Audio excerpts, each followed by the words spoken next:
Dear student, আজি মই লৈ আহিছোঁ ক্লাছ 10 ৰ প্ৰিফাইনেল এক্সামিনেশ্যন 2024-25 শিক্ষাবৰ্ষৰ মৰিগাঁও ডিষ্ট্ৰিক্টৰ ইলেক্টিভ জিঅ'গ্ৰাফিৰ প্ৰশ্নকাকতখন ভিডিঅ'টো প্ৰথমৰ পৰা শেষলৈকে চাবা। 1 নম্বৰীয়া কুৱেশ্যনখিনি সমাধান কৰিম।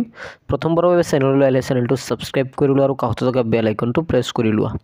প্ৰথমতে আছে শুদ্ধ উত্তৰ বাছি উলিয়াব লাগে। ফাৰ্ষ্টটো চোৱা, বতাহৰ কাৰ্যৰ ফলত সৃষ্টি হোৱা এক প্ৰকাৰৰ ভূ অৱয়ব হৈছে, অপশ্যনসমূহ দেখাই পাইছা, অপঘৰ্ষণ, হিমবাহ, বালিয়াৰী আৰু অৱনমন। শুদ্ধ উত্তৰটো হৈছে বতাহৰ কাৰ্যৰ ফলত বালিয়াৰীৰ সৃষ্টি হয়। নেক্সট, বায়ু প্ৰদূষণৰ সৈতে জড়িত এক প্ৰধান সমস্যা হৈছে, বায়ু প্ৰদূষণৰ লগত জড়িত সমস্যাটো হৈছে পানী প্ৰদূষণ, হিমবাহ, এচিড বৰষুণ, বালিয়াৰী। শুদ্ধ উত্তৰটো হৈছে অপশ্যন 3 এচিড বৰষুণ। নেক্সট, ব্ৰাজিলৰ তৃণভূমি অঞ্চলক কি বুলি জনা যায়? ব্ৰাজিলৰ তৃণভূমি অঞ্চলক কেম্পুছ বুলি জনা যায়। নেক্সট, আমেৰিকা যুক্তৰাষ্ট্ৰৰ দেশখন ক'ত অৱস্থিত? আমেৰিকা যুক্তৰাষ্ট্ৰখন উত্তৰ আমেৰিকা মহাদেশত অৱস্থিত। জাপানৰ আটাইতকৈ ডাঙৰ বদ্বীপটোৰ নাম কি? জাপানৰ আটাইতকৈ ডাঙৰ বদ্বীপটো হৈছে হনচু। ভাৰতবৰ্ষৰ দৈৰ্ঘ্য পূবা পশ্চিমকৈ কিমান? 2933 কিলোমিটাৰ। অপশ্যন 4 টো কাৰেক্ট। নেক্সট, পৃথিৱীৰ বিখ্যাত নিয়াগাৰা জলপ্ৰপাত ক'ত অৱস্থিত? উত্তৰ আমেৰিকা মহাদেশত অৱস্থিত। ক্ষয়ীভৱন কাৰ্যৰ এটি বাহ্যিক কাৰকৰ উদাহৰণ দিয়া। ক্ষয়ীভৱনৰ বাহ্যিক কাৰক হৈছে বতাহ আৰু বৰষুণৰ ফলত ক্ষয়ীভৱন কাৰ্য সংঘটিত হয়। নেক্সট, পৰিৱেশৰ উপাদানসমূহত দুটা মৌলিক ভাগ কি কি? জীৱীয় আৰু অজীৱীয়। পৰিৱেশৰ উপাদানসমূহক দুটা ভাগত ভাগ কৰা হয়। নেক্সট, কংগো নদীৰ অৱবাহিকাত বসবাস কৰা লোকসকলক কি নামেৰে জনা যায়? পিগমি বুলি জনা যায়। পৃথিৱীৰ বৃহত্তম ৰবৰ উদ্যোগ কেন্দ্ৰ কি?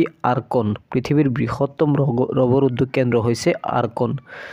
নেক্সট, কোন সাগৰৰ তলিৰ পৰা উঠি আহি হিমালয় পৰ্বতৰ সৃষ্টি হৈছে? টেথিছ সাগৰ। নেক্সট, পৃথিৱীৰ বৃহত্তম বদ্বীপটো কি? গ্ৰীণলেণ্ড।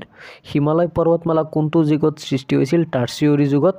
কৃষি বলয় বুলিলে কি বুজা? কৃষিজ উৎপাদনৰ দিশত বিশেষ বৈশিষ্ট্যযুক্ত অঞ্চলক কৃষি বলয় বুলি কোৱা হয়।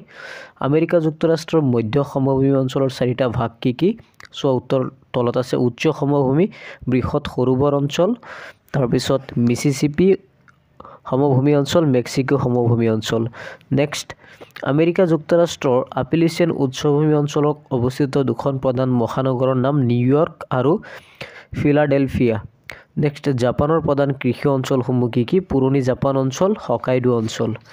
তাৰপিছত 2 নম্বৰীয়া কুৱেশ্যনবিলাক চাই লোৱা। এইকেইটা 2 নম্বৰীয়া কুৱেশ্যন আহিছিল। পৰিৱেশৰ 4টা মডেল একেবাৰে ইজি কুৱেশ্যন। তাৰপিছত এনেকৈ পানী প্ৰদূষণ, অৱনমন, ভাৰতৰ উপকূলৰ 4টা হ্ৰদৰ নাম, নিৰ্বাণীকৰণৰ 2টা প্ৰভাৱ।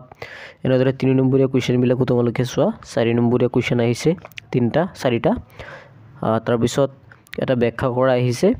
তাৰপিছত 35 নম্বৰত আছে ভাৰতৰ মানচিত্ৰ অংকন কৰি 4টা নাম বহুৱাব লাগে। হুগলী অঞ্চল, পশ্চিম ঘাট পৰ্বতমালা, নতুন দিল্লী আৰু চোটনাগাপুৰ অঞ্চল। টোটেল মাৰ্ক হৈছে 6। তো লাষ্টত আছে প্ৰকল্প, প্ৰজেক্টত আছে 10 মাৰ্ক। এইখিনি আছিল ভিডিঅ'টো চাই কেনেকুৱা লাগিছে কমেণ্ট বক্সত জনাবা আৰু কুৱেশ্যন পেপাৰ কেনেকুৱা হৈছে নিশ্চয় জনাবলৈ নাপাহৰিবা। ধন্যবাদ।